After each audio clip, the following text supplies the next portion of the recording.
Bienvenue dans cette nouvelle exploration. C'est toujours une véritable joie de décortiquer les structures qui façonnent notre monde. Aujourd'hui, on s'attaque à un monument absolu au sens propre comme au figuré, la pyramide. Attention, on ne va pas faire un cours d'histoire antique. L'idée, c'est vraiment de plonger au cœur de la géométrie des pyramides. On va partir de la forme brute, en 3 dimensions, pour aller jusqu'aux calculs précis qui la définissent. Allez, c'est parti, on plonge dans le vif du sujet. Au programme de notre analyse, on commence par définir ce qu'est exactement une pyramide. Ensuite, on se penchera sur les pyramides régulières. En troisième point, on verra comment construire le patron d'une pyramide. Et pour finir, on parlera aire et volume. Première partie, qu'est-ce qu'une pyramide? L'anatomie d'un solide classique. Ce qui est vraiment génial avec la définition d'une pyramide, c'est sa simplicité mathématique. En fait, c'est un solide qui possède 2 caractéristiques fondamentales. D'abord, sa base, c'est un polygone. Ça veut dire que ça peut être un carré, un rectangle, un triangle ou même un pentagone, peu importe, du moment que c'est une forme géométrique fermée et plate. Et ensuite, et c'est là que la magie opère vraiment, toutes ses faces latérales sont des triangles. Mais pas n'importe comment. Ces triangles doivent absolument tous se rejoindre en un point unique tout en haut. Ce fameux point de rencontre, c'est ce qu'on appelle le sommet commun. Prenons un exemple concret avec une pyramide classique qu'on appelle SABCD. Tout en haut, on a ce sommet dont on vient de parler, désigné par la lettre S. Et en bas, reposant bien à plat, on distingue la base, qui est ici le rectangle ABCD. Mais le détail absolument crucial à repérer, c'est cette ligne droite imaginaire, souvent tracée en pointillé, qui tombe directement du sommet S jusqu'à la base. Ce segment-là, qui arrive parfaitement à la perpendiculaire sur le sol, c'est la hauteur de la pyramide, notée SH. C'est vraiment une mesure clé. Elle est invisible de l'extérieur, mais mathématiquement, elle est indispensable. Allez, on décortique encore un peu cet exemple pour se forger un vocabulaire géométrique en béton. Le sommet, c'est le point S. La base, c'est notre rectangle en bas, ABCD. Tout autour de cette base, on a 4 murs inclinés. Ce sont nos fameuses faces latérales, les triangles ABS, BCS, DCS et ADS. À l'intérieur, bien droite, c'est la hauteur, le segment SH. Et pour finir, toutes ces lignes solides qui forment la charpente de la pyramide, les bords de chaque triangle en fait, eh bien, on appelle ça des arêtes. Chaque arête marque simplement la frontière entre 2 faces.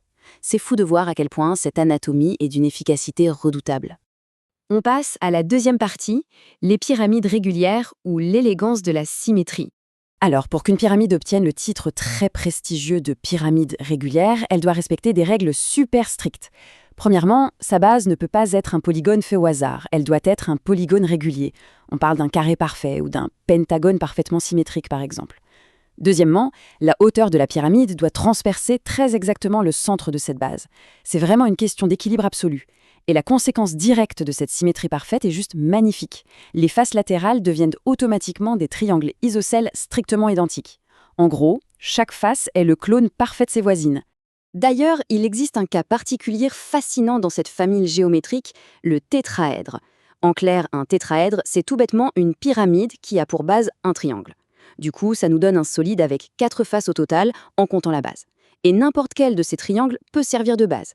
Mais attention, le summum de l'élégance, c'est le tétraèdre régulier.